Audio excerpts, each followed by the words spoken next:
Hello guys, welcome back to another video. Today, I want to talk about something that's a little bit interesting and I think might be a little controversial.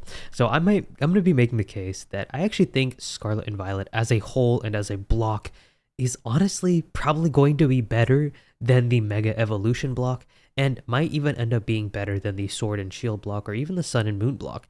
In fact, I think Scarlet and Violet might end up being one of the best blocks in terms of just general nostalgia, and when people in the future look back on this era, they might see it as one of the best eras. And I'll talk about why and what that means, and if how to translate that into specific investments.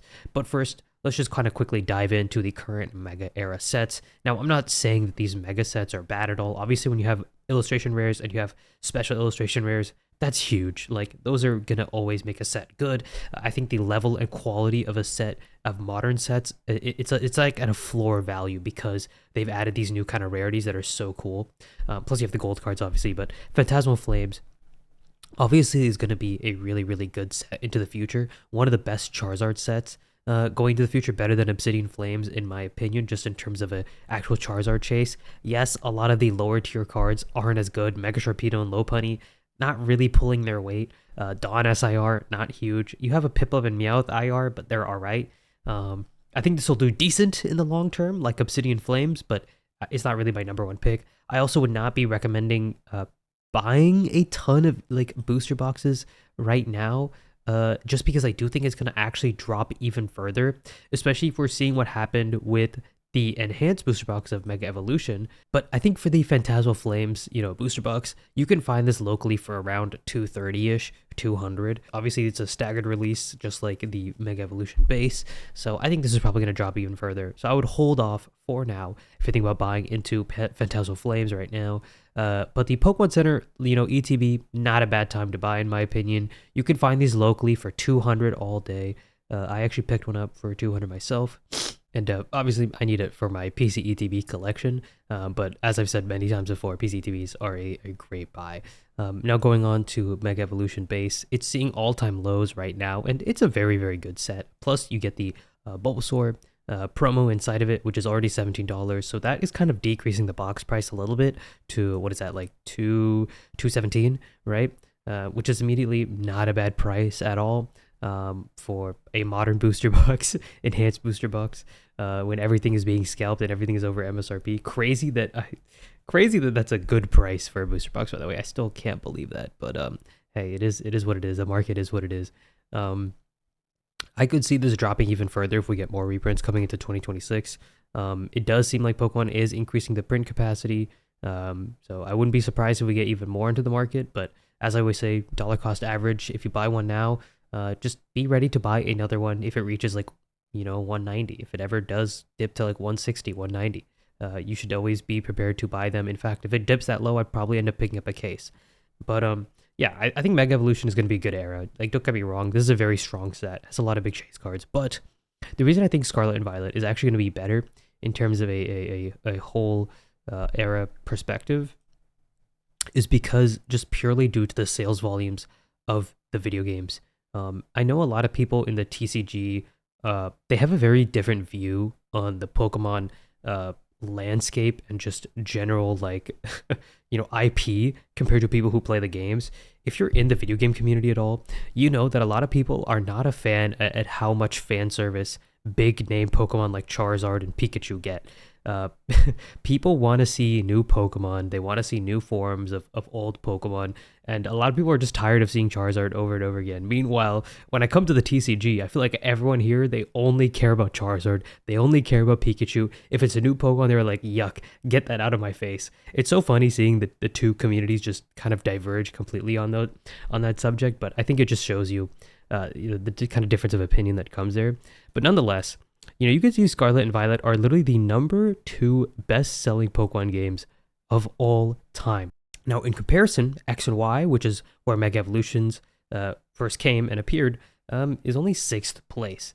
I liked X and Y. They were not bad, but the 3DS era just generally didn't do amazingly. You can see the Sun and Moon games also not huge, and that kind of translated to the low level of popularity that happened during the hobby in that time. I was in the hobby during XY and Sun and Moon. There wasn't really a huge boom. I mean, I remember Evolutions bringing a lot of people in, but when I was collecting, you could find stuff on shelves very, very easily. There was no kind of crazy boom from my remembering of the kind of like scale that we have right now. And Legends ZA seems to be closer on the spectrum to, the lower tier games. Now, Legends Arceus sold a lot, right? Sold around 14 million. But a lot of the sets that revolve around Legends Arceus, like I think Astral Radiance is a pretty good example of that, right? You have like the Origin Form Dalegun Palkia, are not necessarily the most popular. Like the biggest cards from that are the Machamp and the Starmie, I think. And Legends ZA has a lot of new Mega Evolutions. They have a lot of new forms that are going to get translated into the TCG. A lot of new trainer characters that are going to get translated into TCG. I'm seeing people pull the cannery on live streams. They're like, is this Iono? Is this Iono, guys? Who is this guy? And it's funny because it's like, obviously, most people in the TCG don't really play the spin-off games, especially like Legends ZA. And this one, I believe, sold it was like over 5 million copies, physical copies in the first week alone, which is insane, right? For a normal video game, that is insane. For Pokemon, it's not amazing. I think it actually sold less than Legends Arceus in the first week, and it's looking to be, a lot of the reviews around Legends ZA are not that positive. Legends Arceus actually had a decent press run in terms of like, yeah, it looked not great, but the gameplay and the new kind of innovative steps that Game Freak took were really lauded on. Legends ZA, I don't think, has that same kind of grace. A lot of people have some big problems with the game. And I think a lot of the new Mega forms are not going to be super well received. Obviously, we had Mega Dragonite. A lot of people are not a big fan of that. Even in the new like Mega Dream set, I think the prices for the Mega Gengar are immediately the most popular, followed by Mega Dragonite by a huge difference. I'm guessing a lot of the big cards from that set they're not going to be Frostlass. They're not going to be Mega Halucha. It's not going to be the new ones. It's just going to be the old ones that we saw from X and Y, people, the ones that people actually have memories for. And I think this presents an interesting opportunity because we know that Scarlet and Violet has such a huge fan base. Also Sword and Shield, obviously. I mean, this also sold amazingly well, despite, again, not being the most critically acclaimed games. Still sold insanely well. I think this tells us a lot that perhaps these older Scarlet and Violet sets that people hate on and trash on and say aren't necessarily the best may actually be pretty solid. What do I mean by this and how can we use this for investing? Well, I think Paldea Evolved is kind of a clear winner here. This has dropped a good amount already, and I think right now is a perfect time to be picking up Paldea Evolved booster boxes. A lot of people might disagree with me and say that the time has passed for Paldea Evolved. Move on to Mega Evolution base set. It's so much cheaper, but I think the set is insane. It has so many illustration rares. It has so many SIRs. SIRs, by the way, of some of the most interesting, not pseudo-legendaries, but mythical Pokemon, I think. I believe Qianpao, Tinglu, Wo-Qian, and Chi-Yu are all mythicals. Correct me if I'm wrong there, but yeah, some of the coolest designs, I think, in terms of recent memory for those kind of like, cooler Pokemon. You have the Magikarp, obviously. You have Tyranitar, you have Marill, you have Raichu. You have a lot of these, interesting illustration rares. And you also have cool new Pokemon like Mousehold, like Sprigatito, like Fuecoco, like Quaxley. It's got a huge variety of both old and new Pokemon in it that I think was really going to appeal to kids when they grow up and they think of Pokemon as Scarlet and Violet. They're probably going to think of something like Paldea Evolved. Not only that, this released at a time when it was very readily available. There's a lot of time for kids to pick up this box, pick up packs for a very reasonable price and open it. I know my cousin, he's pretty young. He's really into Pokemon. He opened Paldea Evolved. He opened 151. Those are some of his favorite sets as of recently. And I think those sets are obviously going to do well into the future. Obviously, 151 and Prismatic are going to do amazingly too. I'm not saying those are going to be bad. I just think that there might be a bit of hate going on to the earlier sets of Scarlet and Violet, and I'm just trying to make a bit of a case for them. I'm not saying that they're going to be the best investments ever, but I am holding on to a case of at least a few. Now, if you saw some of my recent videos, I did say that I sold Paradox Rift booster boxes because they hit an all-time high, and I felt like I could make a play off of this, and I did, all things considered. But again, at 230, I don't think this is necessarily the worst buy ever. Paradox Rift, not going to get a reprint. some cool IRs, some cool SIRs. Same with Temporal Forces. I actually think Temporal Forces is the better buy in this scenario. Has seen a recent dip. Was kind of defying expectations for a long time, but just continually rising for some reason. In the face of tons of other sealed product seeing huge dips, Temporal said, "Nah, I'd win." Right? It just keeps going up. Temporal Forces is cool because not only do you have the past forms of these, like, the dogs, Suicune, Entei and Raikou, but you also have Ghastly in there. You have Morty's Conviction, so it's a bit of a Gengar set, Ghastly set combined with the gimmicks of this current generation. And I know a lot of people in the TCG, they don't like the past and future forms of Pokemon. In my opinion, though, I'm a really big fan of the past forms. I think it's such an interesting idea, pretty unique. I like Raging Bolt Sumi. I think it looks cool. Obviously, I've talked about the Paldea Evolved ETB many times, but I think the number one kind of like older set that's a bit unique to the Scarlet and Violet block is probably going to be Paldean Fates and base set itself. Let me talk about base set first, because Paldean Fates is kind of more obvious pick. A little bit less interesting stuff to say, but yeah, for base set, I specifically want to talk about the PC ETBs. Now, these are expensive now. I bought these when they were $100 each, and I thought I was overpaying. I remember this was a while ago. Yeah, I bought these a year ago. This is when I decided I really wanted to start getting into PCTP collecting. So I got two of them for 200. It was a really good deal at the time, and I couldn't pass it up.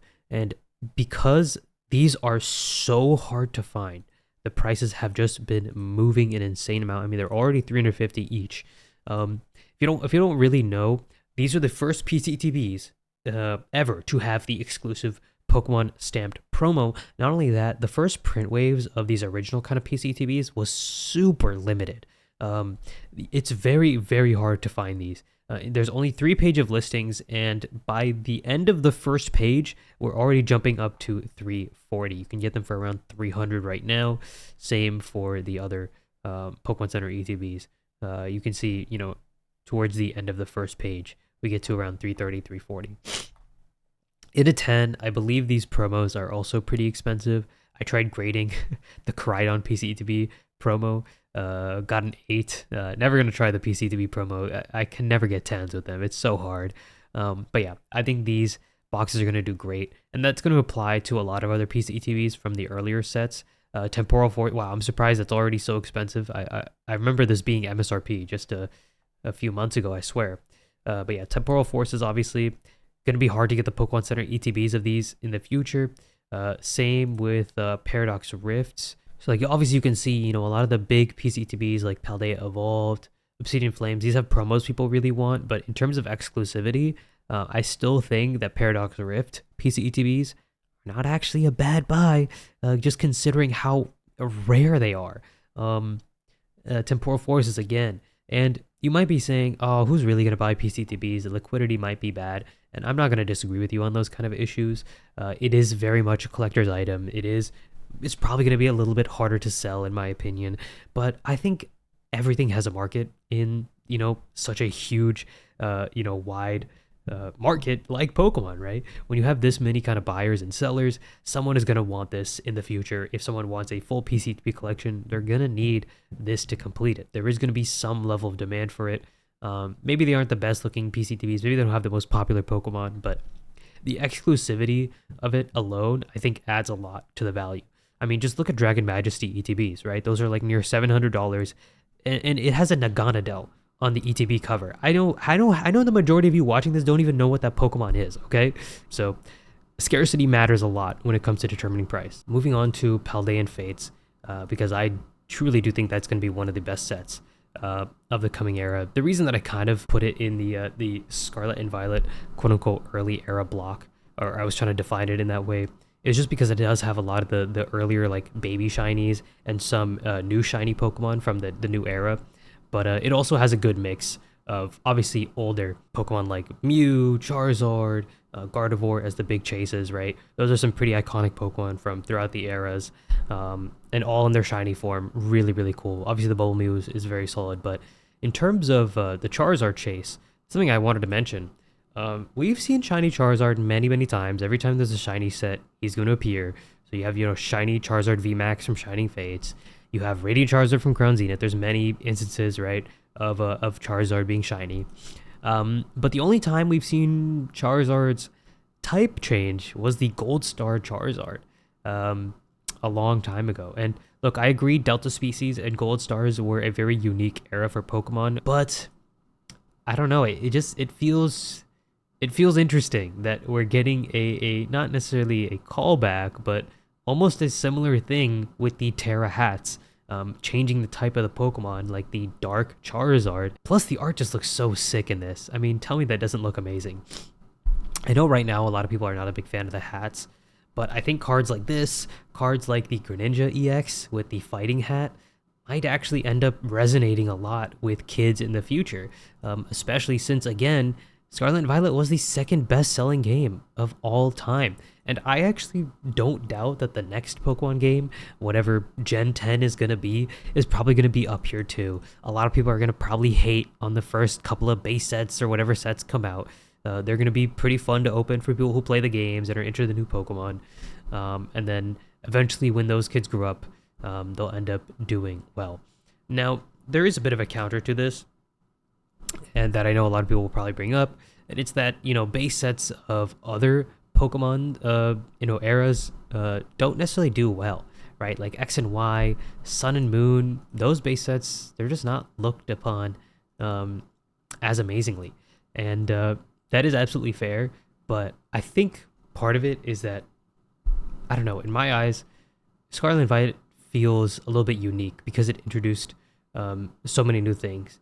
And so with something like Sword and Shield, I feel like the base set suffers because it didn't have illustration rares or didn't have a way to actually give interesting arts to those Pokemon, not just because it didn't feature interesting Pokemon. Like, it had a Snorlax. If you remember, Sword and Shield base, I think it has a Snorlax VMAX, but it has no alt art, which kind of doesn't give us doesn't give it the best chance at succeeding. I do think some of the earlier Scarlet and Violet sets could do well.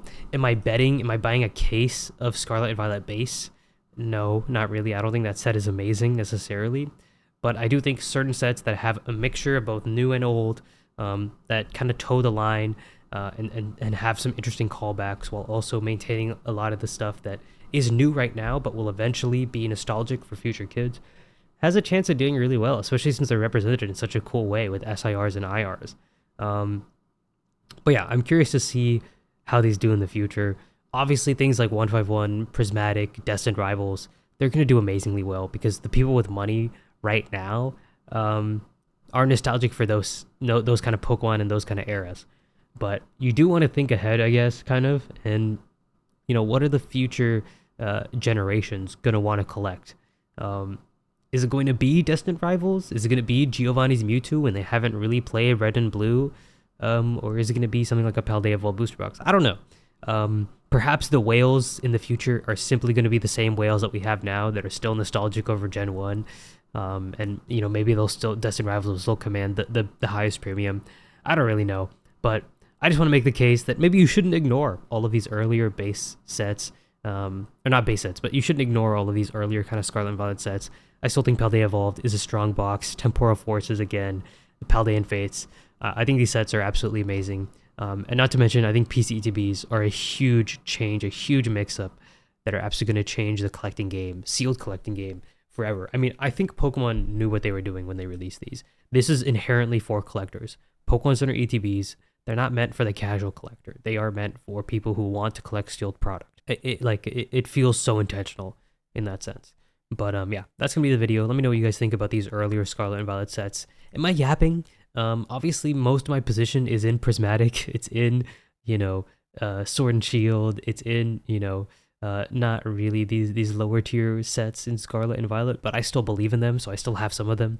I just wanted to make the case for them because I feel like they don't get much love. But yeah, let me know what you guys think down in the comments below. Make sure to like the video, subscribe, and I'll see you guys later.